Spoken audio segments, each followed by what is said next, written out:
मुंबई आग्रा राष्ट्रीय महामार्गावरील पिंपळगाव बसवंत येथील टोलनाका परिसरात मंगळवारी 30 डिसेंबरला 8:15 वाजेला भीषण अपघात झाला। कादवा नदी पुलावर भरधाव वेगानं स्कूटीला पाठीमागून धडक दिल्यानं मनीषा देविदास निर्भवने वय 38 यांचा दुर्दैवी मृत्यू झाला। त्या शिक्षिका असून नेहमीप्रमाणे शाळेत शिकवण्यासाठी घरातून निघाल्या होत्या। नाशिककडून पिंपळगावकडे येणाऱ्या मारुती स्विफ्ट MH15 GR 1631 या कारने त्यांच्या ओला इलेक्ट्रिक स्कूटी MH15 KD 2069 ला पाठीमागून जोराची ठोस मारली। या अपघातात त्यांच्या डोक्याला गंभीर दुखापत झाली। या प्रकरणी फिर्यादी रवींद्र सुदाम निर्भवने यांच्या तक्रारीवरून कार चालक आकाश भाऊसाहेब शेवाळे यांच्यावर पिंपळगाव पोलीस ठाण्यात गुन्हा दाखल करण्यात आलाय। तपास पोलीस निरीक्षक प्रदीप देशमुख यांच्या मार्गदर्शनाखाली सुरू आहे।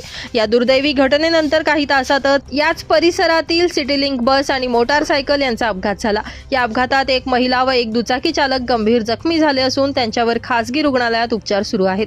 प्राथमिक तपासात हा अपघात रॉंग टर्नमुळे झाल्याचं स्पष्ट झालं।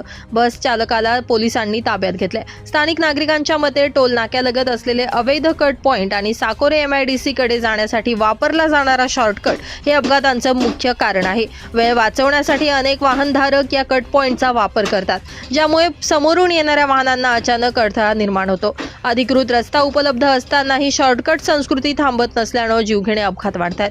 दरम्यान चुकीच्या ठिकाणी होणारी पोलीस नाकाबंदी वाहनधारकांमध्ये भीती आणि गोंधळ निर्माण करत असल्याचा आरोप होतोय।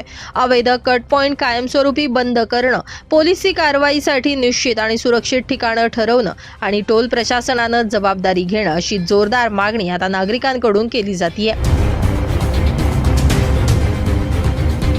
ब्युरो रिपोर्ट, नाशिक माझा न्यूज, नाशिक।